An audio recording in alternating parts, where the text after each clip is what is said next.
Eltoora's laboratory. Lily likes it already, and the fact that she's not here makes it even better. Though there's a strange man. She wonders if he's Eltoora's apprentice. Greetings. Nothing can I do for you till you get the books, Go on. I have no time to talk of them. Eltoora will tell you all, yes? You may recall the name Saer Bodkin from when I was discussing Rob Bartel's original concept for the game, to incorporate origin stories based on class.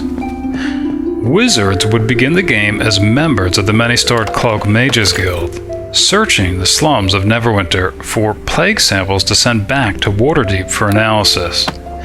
And they would search with the assistance from Saer Bodkin. At the time, I simply thought he was a stand-in for Eltoora Sarptyl, but obviously I was mistaken.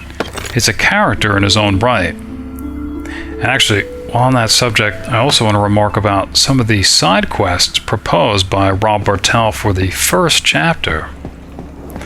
His original outline was the genesis for the Blacklake Barricade, Melldanen and the Warehouse, Bengal Bloodsail, Gulnan, and even the finale at Helm's Hold. All but the prison. And 2 side quests were never implemented. One concerning a noble named Quill Lyrinsen, who attempts to break quarantine under the influence of a water-daving creature, and another concerning a water-daving creature itself who tries to sell its own blood as a quack cure for the plague.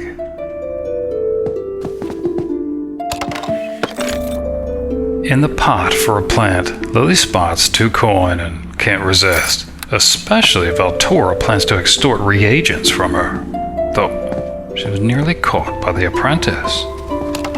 How embarrassing would that have been? What is he doing walking around anyway? Shouldn't he be busy binding her new wolf's hide spellbook or something? A book on the city of Neverwinter. A little late. Though there are 2 quotes that catch Lily's attention. The Neverwintian saying, "Following one's weird," used to describe those who follow odd or reckless behavior, usually in their pursuit of happiness. Like that strange dwarf Olgred, Lily imagines. And a quote from the sage Mellomir, condemning other rival cities of Neverwinter like Athkatla or Calimport, saying that they have achieved decadence without the need for passing through civilization first. Mellomir, if you recall, is the sage who predicted the fall of Lily's divine father Bhaal. At least they achieved something, unlike Port Llast. She's only heard of a single wizard from Port Llast. Dagsumn, a gaunt, ghostly pale, austere man of moderate height given to blue and green robes. Despite his apparent physical ailings, he's a skilled practitioner of the art, with a hunger for magical power, and has made a reputation for himself as a powerful arcane spellcaster. He even had a brief apprenticeship with Malchor Harpell, another member of the Company of Crazed Adventurers, by the way, at the Tower of Twilight, at the eastern edge of Neverwinter Wood. But even Dagsumn left. He lives at Waterdeep now. Though Lily did read once that Laeral, Silverhand, when she was Witch Queen of the North and founded Stornanter, her realm, almost 500 years ago, that she named Port Llast its capital. Why? Lily has no idea.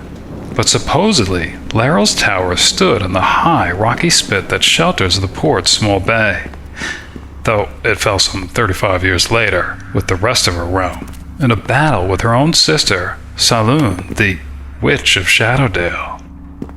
Fair enough. If Lily had a sister and she built a tower in Port Llast, calling it a capital, why... Done and done. Lily'd destroy her tower too. It'd just be silly and embarrassing. It'd be like building a wizard's tower in Gullykin. Utterly ridiculous.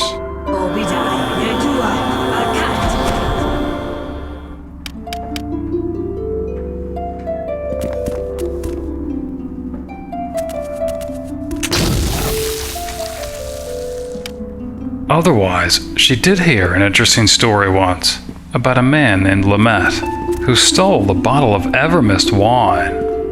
The Port Llast constabulary sentenced him to 5 years hard labor for a bottle of wine. Needless to say, Lily'd love to find a bottle of Evermist. Finally, her and the Blacklake bard can catch up, as it were, and hopefully not about how Dannen won her heart. Yes? Is there something you need? Alright, so I think Lily just wanted to talk with a while, I guess catch up with Sharwyn.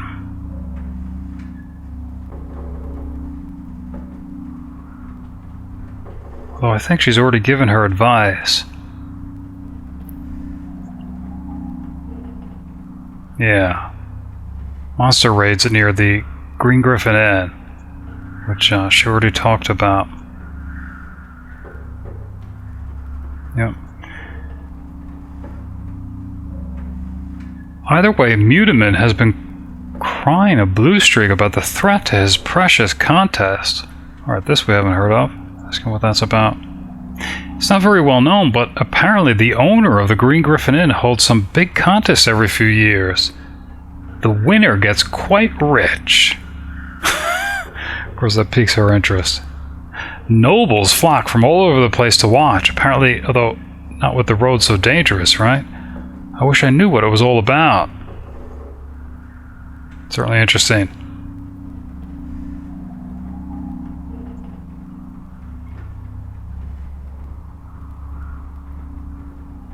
Or of course, Sharwyn wants to head north, I guess. Alright. Yes? Is there something you need? So, speaking with Sharwyn,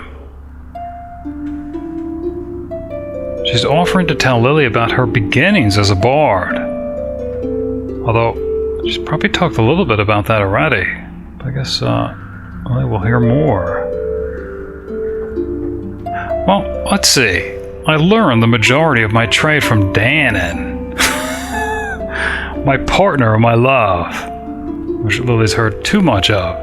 It was he who took me away from Neverwinter and my family.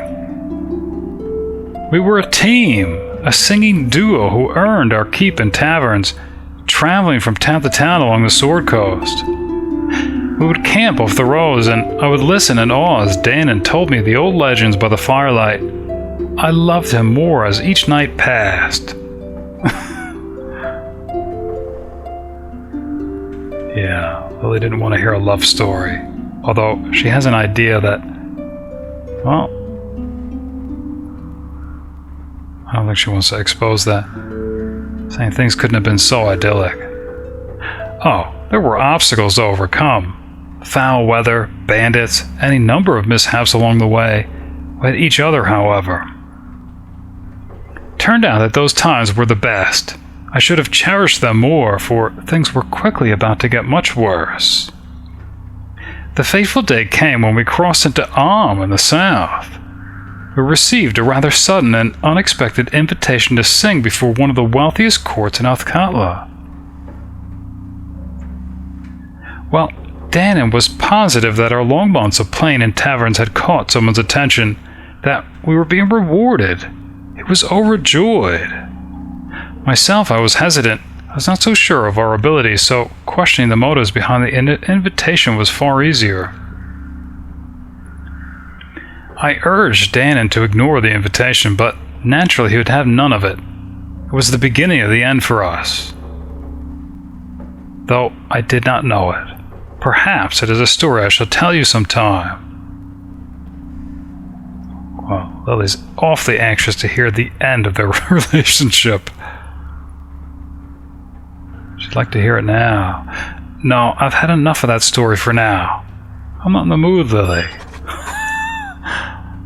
Alright. We shall continue later. It was the beginning of the end for us. So Dannen's not seeing another woman behind her back. They've already broken apart just as well. Lily still can't wait to hear every agonizing detail.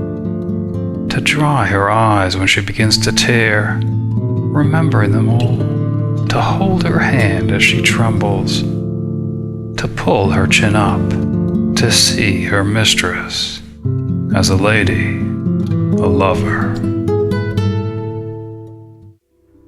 1 hour's trance in Eltoora's tranquil laboratory is worth 10 in the first captain's leaky barracks at least. The ladies plan to peruse the best Port Llast merchants have to offer.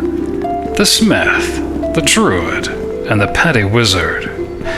And maybe even talk to that boy's parents at the southern end of town about their little werewolf and his hide. Perhaps the cover for a matching 5-volume set.